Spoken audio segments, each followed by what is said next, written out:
বাংলাদেশের যতগুলি রাজনৈতিক সংগ্রামের মধ্য দিয়ে বাংলাদেশ স্বাধীন হয়েছে বা পরবর্তীকালে তার সমস্ত সীমাবদ্ধতা সহ যতটুকু অগ্রগতি হয়েছে তার সে আন্দোলন সংগ্রাম যুদ্ধের মধ্যে অবদান সবচেয়ে কাদের? যদি সবচেয়ে বেশি যাদের স্যাক্রিফাইস, ন্যায়সঙ্গত অনুসিদ্ধান্ত হওয়া উচিত যে রাষ্ট্রের কাছ থেকে তার পাওনা বেশি। এমন কোন আন্দোলন সংগ্রাম নাই যে যেখানে সংখ্যাগরিষ্ঠতা যারা স্যাক্রিফাইস করেছেন তার মধ্যে গরিব মানুষ ছিল সবচেয়ে বেশি। 69-এর গণ অভ্যুত্থানের পরিসংখ্যান হচ্ছে কতজন ওই আন্দোলনে শহীদ হয়েছিলেন।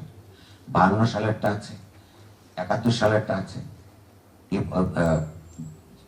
71 সালের হয়তো সংখ্যাভাবে বলা যাবে না, যারা মুক্তি বাহিনীতে রিক্রুট করেছেন তাদের হিসাব অনুযায়ী 75 থেকে 80% লোক কৃষক এবং যারা রণাঙ্গনে যুদ্ধ করেছেন কৃষক এবং শহরের গরিব মানুষ ছিলেন।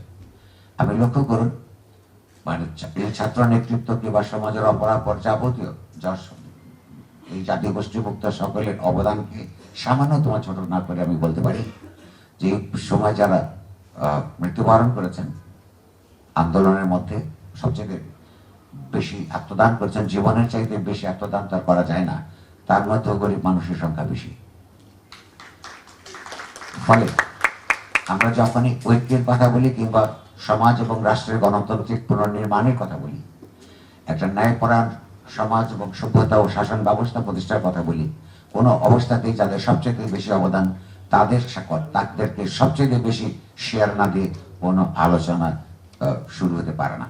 সেই আলোচনা বাস্তবায়িত হবে কিনা সেটা প্রকৃতপক্ষে এই নিপীড়িত জনগোষ্ঠীর রাজনৈতিকভাবে কতটা সংঘবদ্ধ, তার রাজনৈতিক সচেতনতা কোন পর্যায়ে আছে এবং সে নিজেকে পলিটিক্যালি কতটা অ্যাসার্ট করতে পারে তার উপর নির্ভর করে। এটা হচ্ছে প্রায়োগিক রাজনীতি, আমি বুঝি। কিন্তু অপরাপর ক্লাসের যারা রাজনীতিতে প্রাধান্য বিস্তার করে আছেন তারা আপন আপন শ্রেণীর এবং আপন আপন দল এবং জনগোষ্ঠীর পক্ষে তারা কাজ করতে পারেন। অন্যতে যাদের আত্মদানের মধ্য দিয়ে সেই রাষ্ট্র ক্ষমতায় যাওয়া যায় তাদেরকে ভুলে গেলে তাদেরকে আমরা অপরাধী বলবো। আলাল সাহেব এখানে আছেন, আশা করি যুক্তিটা রেসপন্ড করবেন। যুক্তিটা খুব সামান্য, এটা বোঝার জন্য কোনো রকেট সায়েন্টিস্ট হওয়ার দরকার নেই। 5 তারিখের আগে যতগুলি বিরোধী দল ছিল বিভিন্নভাবে তারা বলেছেন আমরা ক্ষমতায় গেলে এই কর্ম, সেগুলির মধ্যে অনেকগুলি কমন, এগুলো অনেক দিনের দাবি।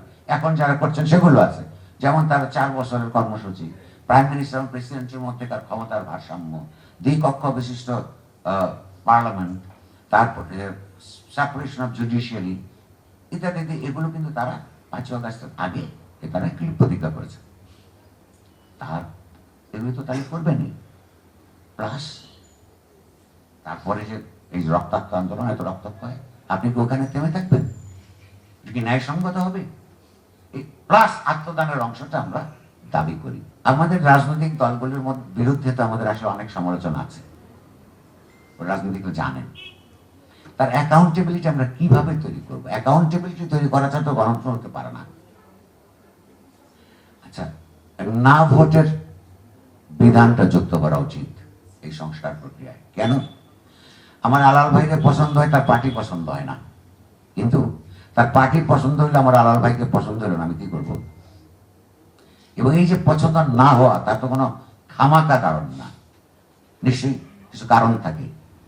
এইরকম মানুষগুলি যখন থার্ড প্রভিশনটা থাকবে যে আমার কাউকেই পছন্দ হয় না, সেই সংখ্যাটা যদি 1 কোটি দাঁড়ায়, কথা রাজনৈতিক দলগুলো প্রেশারের মধ্যে থাকবে যে আমাদের কাজ কারবার পছন্দ হচ্ছে না মানুষের।